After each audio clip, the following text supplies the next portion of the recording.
Assalamualaikum warahmatullahi wabarakatuh. Yang saya hormati Bapak Yusuf Istanto SHMH selaku dosen mata kuliah Hukum Peradilan Agama. Di sini saya akan mempresentasikan materi mengenai pembuktian dalam hukum peradilan agama guna memenuhi tugas hukum peradilan agama. Sebelumnya, saya akan memperkenalkan diri terlebih dahulu. Nama saya Gevira Auda Suraya dengan NIM 2021-20081 dari kelas B.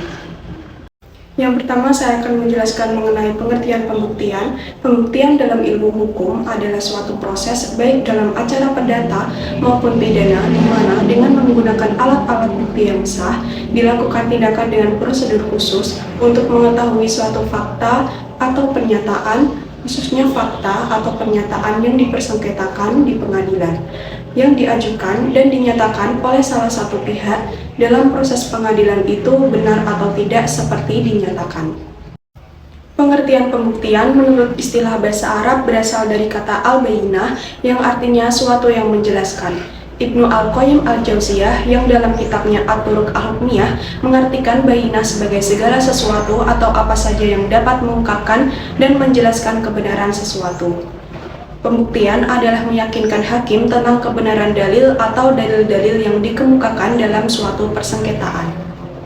Selanjutnya adalah dasar hukum pembuktian. Hukum pembuktian perkara diatur sebagian dalam HIR dan RBG, juga dalam RV dan dalam BW atau KUH Perdata.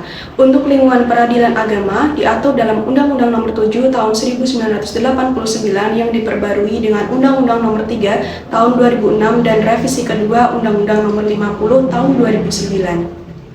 Pembuktian yang secara khusus diatur dalam Undang-Undang Nomor 7 Tahun 1989 terutama menyangkut tentang sengketa perkawinan adalah 1. Pembuktian dalam permohonan cerai talak pasal 70.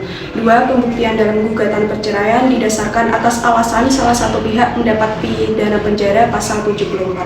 3. Pembuktian dalam gugatan perceraian didasarkan atas alasan tergugat mendapat cacat badan atau penyakit dengan akibat tidak dapat menjalankan kewajibannya sebagai suami pasal 75. 4. Pembuktian dalam gugatan didasarkan atas alasan syikok pasal 76 dan yang terakhir pembuktian dalam gugatan perceraian didasarkan atas alasan zina pada pasal 87. Selanjutnya, dalam hukum peradilan agama, pembuktian bertujuan untuk meyakinkan dan memberikan kepastian pada hakim tentang suatu peristiwa agar hakim dapat mengambil keputusan yang bersifat definitif, pasti, tidak meragukan, dan memiliki akibat hukum atas pembuktian dari perkara tersebut.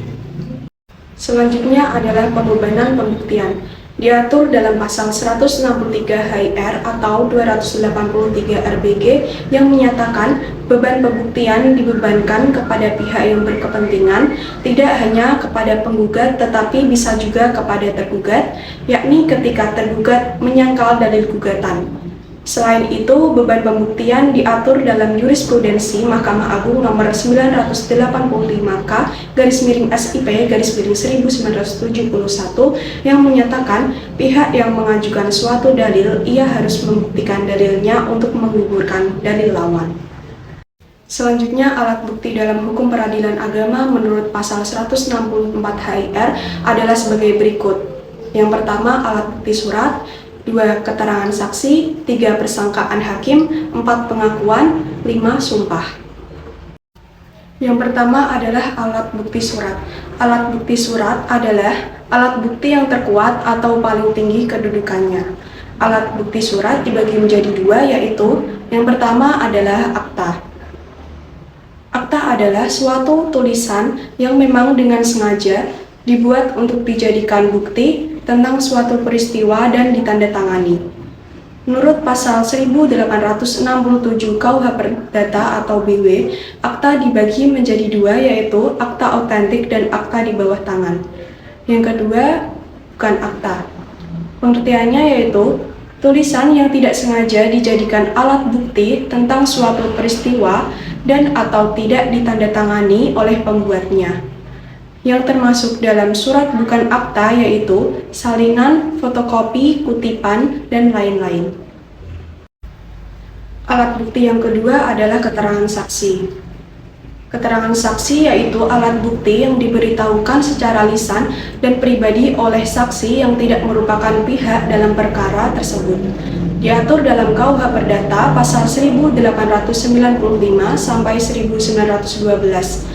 Dalam pasal tersebut ada beberapa kriteria atau syarat seorang saksi, yaitu yang pertama syarat formil, yaitu orang yang akan dimintai keterangannya sebagai saksi harus cakap menurut undang-undang, tidak gila, tidak dalam pengampuan, atau dapat mempertanggungjawabkan perbuatannya. Yang kedua, terdapat syarat material. Syarat material yaitu menerangkan apa yang telah dilihat, didengar, dan dialami sendiri. Alat bukti yang ketiga adalah persangkaan, diatur dalam pasal 175 HIR, pasal 310 RBG, dan pasal 1915 sampai 1922 KUH Perdata.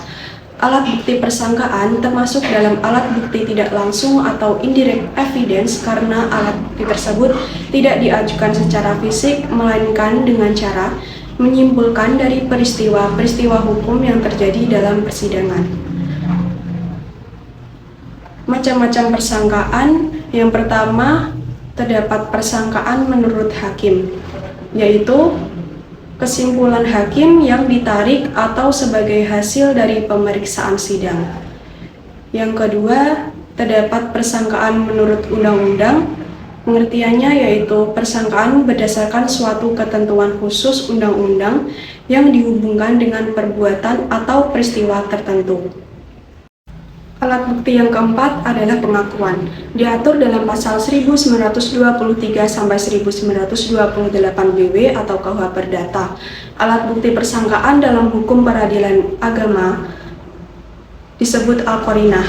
Qarinah menurut bahasa artinya istri atau hubungan atau pertalian. Sedangkan menurut istilah hukum ialah hal-hal yang mempunyai hubungan atau pertalian yang erat sedemikian rupa terhadap sesuatu sehingga memberikan petunjuk. Namun tidak semua qarinah yang dapat dijadikan sebagai alat bukti, melainkan hanya qarinah-qarinah yang jelas saja, yang istilahkan dengan al-qara'in al-wadihah. Alat bukti yang terakhir yaitu sumpah, diatur dalam KUH Perdata pasal 1929 sampai 1945. Yang pertama, sumpah pelengkap atau suppletoire, yaitu sumpah yang diperintahkan oleh hakim karena jabatannya kepada salah satu pihak yang berperkara untuk menambah atau melengkapi pembuktian peristiwa yang belum lengkap.